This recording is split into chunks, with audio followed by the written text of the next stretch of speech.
Hi everyone, आज मैं ये अनाउंस करने वाला हूँ कि हम लोग 1-2 दिन 3 दिन में मान लीजिए कि डेटाबेस जो रिकर्जन की जो हमारी सीरीज़ थी वो फिनिश हो जाएगी।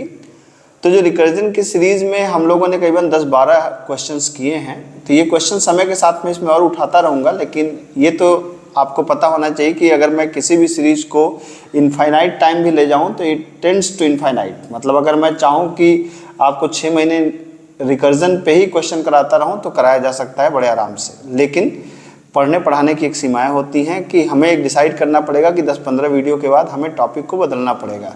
फिर हम लोग इसमें क्वेश्चंस और ऐड करते जाएंगे समय के साथ में। तो अभी मेरा जो प्लान है वो ये है कि अगले 2-3 दिन 4 दिन के अंदर मैं बैक ट्रैकिंग पे प्लेलिस्ट को फिर लाने वाला हूँ। लेकिन जो भी लोग मेरे वीडियोस को फॉलो कर रहे हैं उनसे मेरा रिक्वेस्ट है कि वो पहले बैक ट्रैकिंग पे आने से पहले रिकर्जन में खूब बेहतर ढंग से उसकी मास्टरी कर लें। अगर आप रिकर्जन की मास्टरी नहीं कर पाएंगे तो बैक ट्रैकिंग आपको समझ में आने से रही। ठीक है। दूसरी बात ये है कि मैं जो भी बच्चे मेरी प्लेलिस्ट को फॉलो कर रहे हैं, मेरी उनसे ये उनको एडवाइस है कि आप क्या करना है कि आपको सिर्फ वीडियो 2 काम नहीं करना। ठीक है। आपको पहली चीज़ एकेडमिक वीडियो है ये और टिपिकल कंसेप्ट्स हैं, तो इसको आपको फास्ट फॉरवर्ड मोड में नहीं देखना। आपको इसको देखना है स्लो में और धीरे धीरे। मतलब आपको रोक रोक के आपके हाथ में कॉपी होनी चाहिए। आप जैसे मैं करता हूँ, जैसे किसी भी प्रॉब्लम को ड्रॉ मैं करता हूँ, वैसे आप अगर ड्रॉ करना सीख जाएं। जैसे मान लीजिए मैंने 2 वेरिएबल लिया, जैसे ए बी लिया, तो आप 3 वेरिएबल लें अपने से ABC। आप देखें कि क्या जो ट्री मैं जनरेट कर रहा हूँ वैसी ट्री आप खुद से जनरेट कर पा रहे हैं। फिर जैसे मैं प्रोग्राम लिख पा रहा हूँ, क्या आप खुद से प्रोग्राम लिख पा रहे हैं। तो पहले देखिए, किसी भी चीज़ को पहले भी आपको पता होना चाहिए कि कोई भी बड़ा कलाकार, जैसे मान लीजिए, चलिए मैं गाने की बात करता हूँ, तो सोनू निगम साहब भी पहले रफ़ी साहब को फॉलो करते थे। बहुत सालों तक उन्होंने रफ़ी के नगमे गाए हैं, आप उनकी कैसेट देख लीजिएगा। लेकिन जब एक बार वो परफेक्ट हो गए तो फिर वो अपना गाना गाने लगे। कहने का मतलब ये है कि पहले आप मेरी वीडियोस को फॉलो करिए और जो मैं कर रहा हूँ उसको आप करिए। उसके बाद जब आपका एक विजन जनरेट हो जाएगा तो आप फिर लीड कोड को उठा सकते हैं, कोड सेप को उठा सकते हैं, हैकर अर्थ को उठा सकते हैं, हैकर रैंक को उठा सकते हैं और वहाँ पर जाकर के प्रॉब्लम्स को सॉल्व कर सकते हैं। तो पहले ज़रूरत है कि आप मेरी जो भी मैंने आपको प्रॉब्लम सेट में करा रहा हूँ उसको आप करें और सिर्फ वीडियो देखें नहीं। मैं बार बार आपसे कह रहा हूँ, वीडियो देखने से कभी कॉन्फिडेंस नहीं आएगा। वीडियो देखने से आपको इल्यूजन होगा कि आपको आ गया, ठीक है, लेकिन आपको कॉन्फिडेंस तब होगा जब वीडियो देखने के बाद आप प्रॉब्लम्स को सॉल्व करेंगे। इसीलिए मैं सारी प्रॉब्लम्स हैकर रैंक पे ऐड है, इसका URL भी आपको से शेयर्ड है।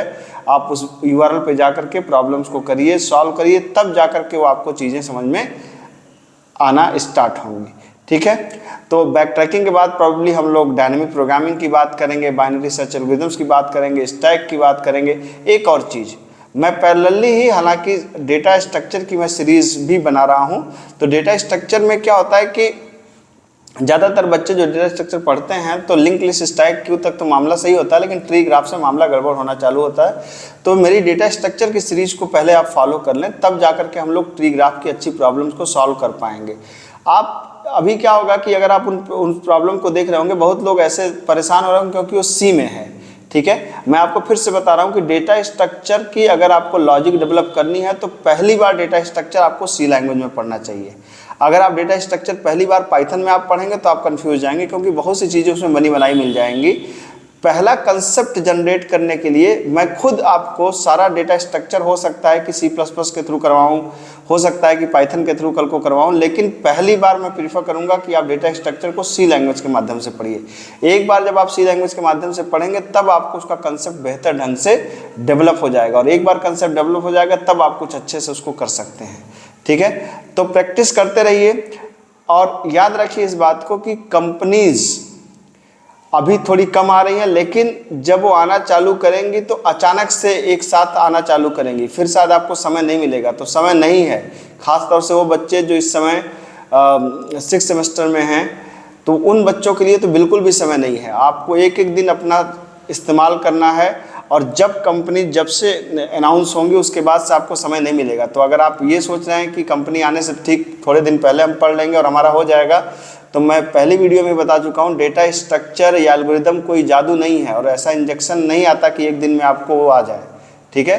तो आपको लगातार प्रैक्टिस करनी पड़ेगी और सिर्फ एक ही इसका सलूशन है, प्रैक्टिस प्रैक्टिस और प्रैक्टिस। ठीक है, मिलते हैं, थैंक यू।